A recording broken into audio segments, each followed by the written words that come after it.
Hello everybody, good morning, good afternoon, and good evening depending on where you are in this amazing world. My name is Donovan Jolly, and welcome everybody once again for another amazing video of DIY investing.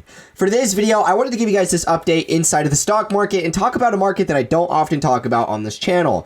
Oftentimes, you guys are wondering where we're actually going to be funneling crypto profits, if I actually plan on investing into any other markets, and if I am currently invested into other markets. And today, I wanted to give you guys some of my favorite investments, some markets I'm already invested in, and to give you guys some thoughts and perspectives on what I think is happening in the entire stock market, some of my favorite charts that I like to watch, and what I think this has an impact on the future of economies moving forward across this year. If you're new and just finding this channel, always remember to do me a favor by leaving a like, comment, and subscribing to this channel for more updates. Always remember to click that notification bell so you don't miss out on any of these videos like the one provided for you here. And make sure you guys sign up and join the Discord server. It's free, and you guys can actually congregate with the rest of my community and share your own thoughts, feelings, and perspectives on the market. Links are provided for you in the description to go ahead and join. On top of that, if you're a new guy just getting into these markets, I have a free ebook, and that's going to teach you guys a lot of the basics for understanding how to trade profitably. Links are provided for you in the description to go ahead and download that. Thank you guys so much for tuning in. Thank you guys so much for watching this video.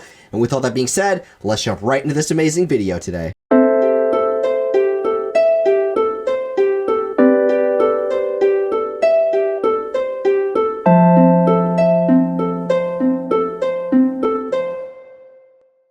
Alrighty guys, for today's video, I wanted to shake things up quite a bit. I actually wanted to cover the stock market and cover some thoughts and perspectives inside of this, because at the end of the day, guys, I really am bullish on crypto, and you guys see me talk about it a lot. But in my opinion, this channel is actually much greater than just crypto.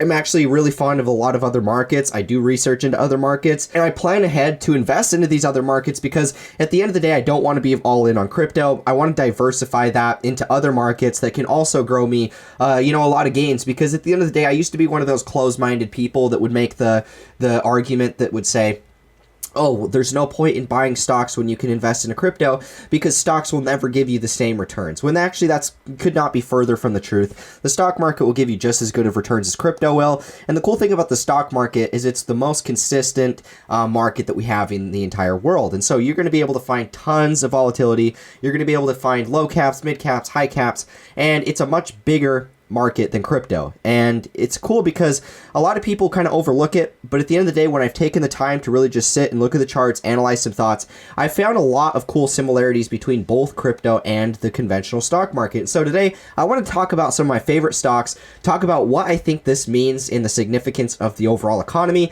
and talk about really where I think we could diversify crypto profits in a way of finding those same type of returns. Maybe you guys are looking for another market to make 10x plus returns, and I'm telling you guys right now, I have some stocks that will I have found some stocks that will provide similar returns to crypto. So I'm going to share with you guys in this video. First things first, I want to talk about crude oil, guys, because in my opinion, crude oil is making one of the best breakouts and an overlooked breakout that I don't see anybody else talking about. So if you guys notice, we've had this downtrend inside of crude oil futures, since the 2008 financial crisis. I actually come from an oil-filled economy. That's pretty much what every single person does. My dad owned a welding company, and all of the work that he got was ultimately because of the oil field that goes on inside of our economy there. And what I remembered was my dad made really good money up throughout this entire period of time. And then the financial crisis happened, and it was very slow, very volatile. I know for a lot of people that I know personally that did work in the oil field, a lot of people got laid off throughout this period of time. Jobs came back, but there was lots of layoffs throughout every one of these sell-offs. I know a lot of people that lost jobs personally during this sell-off when oil went negative.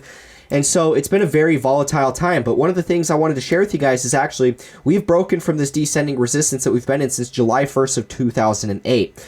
A long time we have been inside of this downtrend, 12 years, over 12 years actually. And we've actually broken outside of this descending resistance. And so guys, what this is showing, unless you've been hiding under a rock, we've seen the price of lumber go up. We've seen the price of virtually every single thing go up. Food, lumber, all of these different commodities are rising in value. And a lot of people are saying that it's inflation. But to be quite honest, the reason why it's happening is because of the disruption of the supply chains. The disruption of the supply chains is making it harder for us to get steel, harder for us to get lumber and these different resources for building and doing different things with. And so this is why we're seeing the rise in prices. Now, on top of all of this, guys, the inflation hasn't even hit because the economies aren't even fully open. What's going to happen is once the economy is officially open across the world, everything is a go, everybody's done and past COVID, what's going to happen is we have now printed this surplus of cash. And what's going to happen is that surplus of cash hasn't really been doing anything because the economy's not open. When the economy's fully open, we're finally going to see that surplus of new cash start being circulated inside of the economies. And once that happens, that's when we're actually going to see the effect of what inflation has done. Who knows how crazy that is? All I know is we've printed 40% of all US dollars inside of the last, year and a half alone. And so that should be a very big sign of why we're starting to see the commodity markets rise. Guys, because we're seeing crude oil rise, we're going to see the prices of gas rise. Because the prices of gas rise, normally when gas prices are rising, commodities are rising, it's because we are in a recession as an entire economy, which is pretty customary. I mean, we shut the whole world down for a couple of years. What did you expect was going to happen? We're going to see grouse prices rise. We're going to see building prices rise. We're going to see all of this stuff rise. Just everyday living expenses are going to rise while our jobs are going to be less, our payments are going to be the same, and the overall economy is going to be fluttering in this time. And so very similar to what we saw in the 2008 financial crisis. I remember as somebody who grew up in an oil-filled economy that was hit and affected very majorly in this time, I remember how volatile that was for a lot of people. I remember my dad and periods of time, my family living off of our savings. And to be quite honest, guys, I had it much better than most people did. I know people that didn't have a savings that lost their jobs, and then they were just screwed and had to move out of my state. My dad was smart. He prepared for this time and was able to, earn a profit throughout this entire correction. But this is going to be a similar time where we're going to see the prices of these things rise. People in the cities are going to be negatively affected by this. People in rural areas might benefit because of the prices of oil. Different economies that are structured around these oil economies are going to do very well. Gas prices are going to rise. Natural resources, as far as just natural gases, are also going to rise. There's going to be more economies for those, which where I come from, it's a lot of natural gas. There's not so much oil. So that type of a place is going to do well if the prices of gas in general are rising. And so I think that with us breaking out of this massive downtrend, the next resistance that we have for oil is going to be about up here at about $100 per barrel. I think that that's where we're going to be heading to next. You get a quick impulse up here, maybe a pullback back down, and then ultimately I think that we're going to be heading into new all-time highs. This is just the very first part of a cycle. The price of oil is going to be going upwards of $200, probably closer to $300 per barrel in the next 10 years. Seems crazy, but you guys are going to be really seeing the effects of what our economy and all of this crap we've been doing for so long is going to take effect, and gas prices, housing prices, everything prices are going to rise, and we got to be prepared for that. Now, next up on the list today is actually going to be the chart of silver. Now, I wanted to share with you guys the chart of silver because what is forming right now in the silver chart is actually since 1970 to where we're at today. We've been forming this 40-year cup and handle formation. Now, if you guys don't know what a cup and handle formation is, let me just remind you that the cup and handle formation is one of the most bullish chart patterns you will ever find inside of any market. And this is a 40-year one. Now, guys, I don't know if you're familiar. I'm sure a lot of you guys have probably heard the theories that state that silver has been heavily manipulated because of banks. Centralized banks have manipulated the silver futures.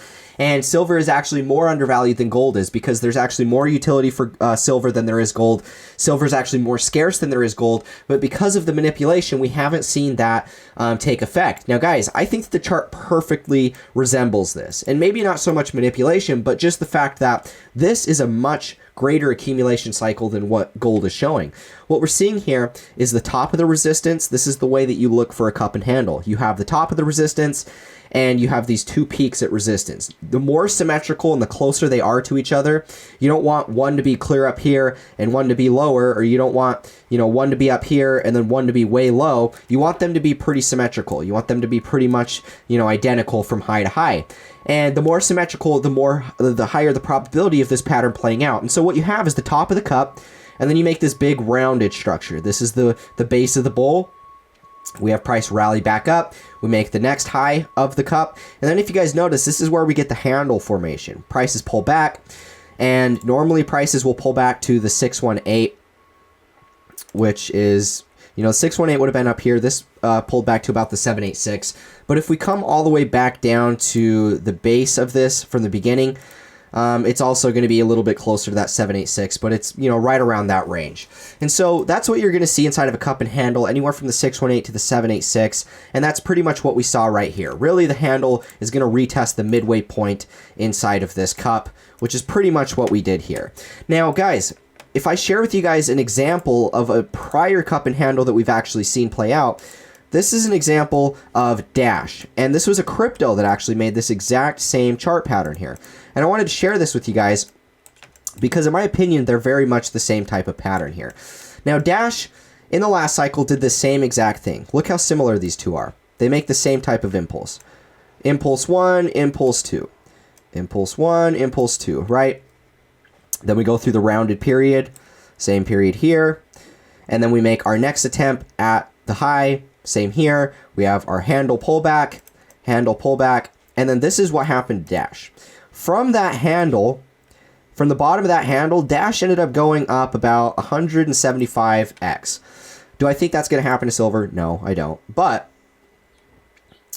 silver, to have a pretty parabolic cycle, I mean, 10x for silver is going to be about $300 per ounce. We could see it go much higher than that, guys. The thing is, this is like a 40-year cup and handle. I wouldn't be surprised to see this pull, you know, a 10x, a 20x, a 30x. I have no idea. What I believe is that silver has been heavily manipulated. And because this pattern is one of the most bullish chart patterns I've ever seen play out, and I've seen a lot of markets do this chart pattern, guys. I can show you a number of different cryptos that have done this.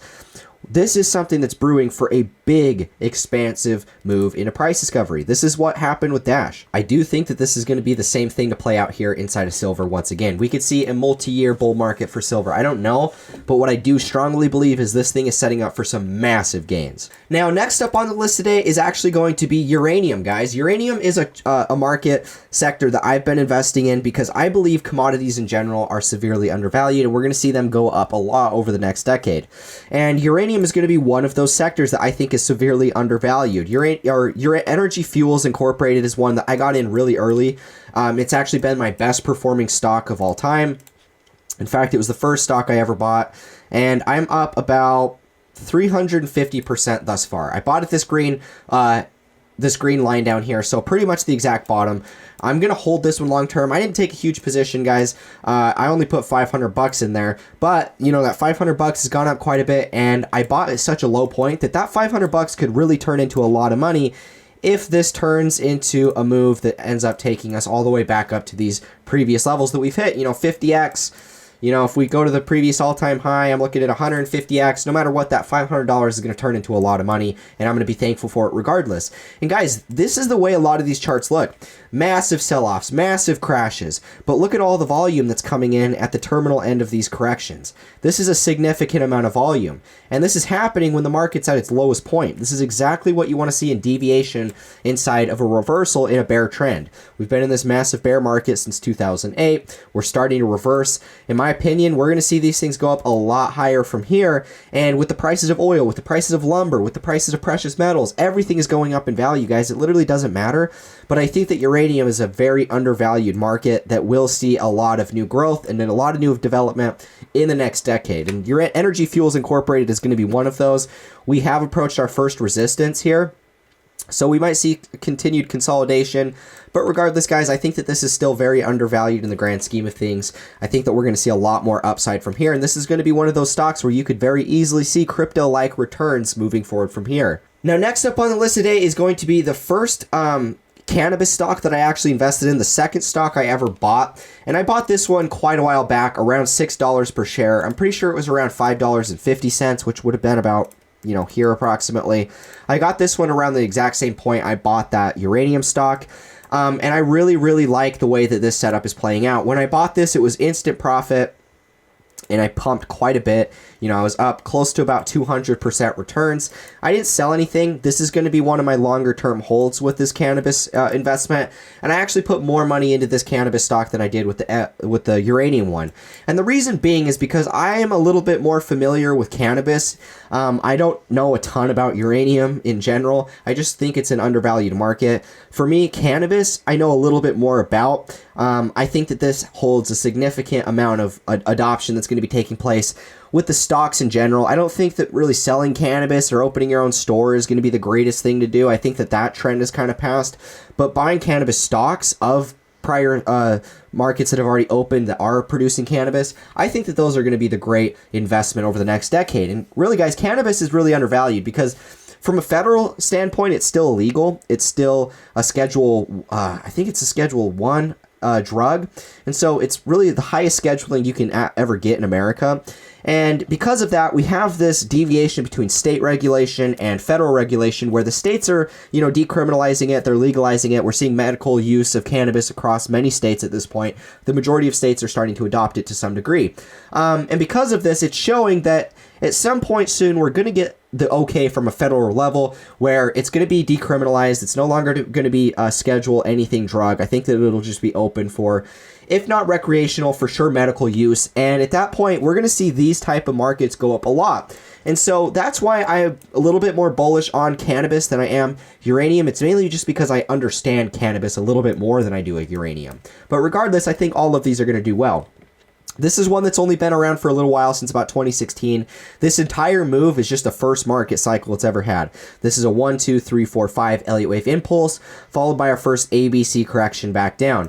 At the bottom of this correction, we started to see lots of bullish divergence that started forming all throughout this period of time here. Now, we have had our first little breakout of this bear trend. This was our accumulation phase back down in here. We had this period where we kind of just went sideways, but this breakout here was us flipping that, and we are now going to see continuation inside of this trend. I don't think that we're going to go much lower than this. I don't think we're probably going to go lower than we already are now. We should see continued uptrend from here as we start to see this market break out and make new all-time highs. This is going to be a great market to invest crypto profits into, and this is going to be one of the great leaders inside of that cannabis market in general. So watch out for Kronos Group. Next up on the list is going to be one of the bigger juggernauts inside of the cannabis space. I recently bought this one, and I've already made some decent profit off it. I think I'm up like 30% thus far, and this is going to be Tilray. Tilray is one that looks phenomenally well, and the reason being is because I like this because it just looks like your classic market cycle. Big pump, big crash. At the bottom of this crash, we get a massive breakout in volume, followed by a breakout in price. Prices end up selling off, retesting the previous resistance as support, and we get our first higher high in the new bull trend. This is our first higher high and the new bull trend. This is our support and resistance flip, right? And so what we're going to expect to see from here, based off the volume profile, based off of the price, we're going to see further expansion from here. And this one is going to be one of those cryptos that, not cryptos, stocks, forgive me, that actually has the opportunity of performing very well. I mean, to this one to go up, probably to where I expect it to go, you're looking at about 430%. That would be about $100 per share. And to be quite honest, guys, I foresee this going into new all-time highs, having a massive parabolic cycle just to the likes of what we see with crypto. These are really no different. They're all emotional psychology of market cycles. It's human emotion that governs what happens with price. And these are a very emotional cycle because they're undervalued. It's cannabis. There's still a lot of unknowing. It's a lot of gray area. That's why I personally like cannabis stocks, is because they remind me of crypto. I got into crypto in 2016. At the time, it just suffered the biggest exchange hack of all time. 980,000 Bitcoin or something like that were gone and lost forever from that hack. On top of that, we just had a massive crash. The only people that used it were drug dealers. I mean, sounds a lot like cannabis to me, in my opinion. So I think that this is going to be another one of those leaders. But anyways, guys, I wanted to cover the stock market. I wanted to give you guys some thoughts and perspectives inside of a market I don't cover a lot, because in my opinion, these are going to give you guys equal to potentially greater returns than crypto will. I think that these are going to do well even when crypto enters a bear market, and these are really going to be one of my big hedges for funneling crypto profits, and I think you guys should check them out. Thank you all so much for watching this video. Leave a like, comment, and subscribe if you found value in this. If you guys want to join the Discord server or download my free ebook, links are also in the description for you guys for that as well. On top of that, if you guys want to join and sign up for my waiting list for my live webinar and training, links are provided for you in the description with all of that. Thank you guys so much for tuning in, and with all that being said, I will catch you in the next video. As always, peace out.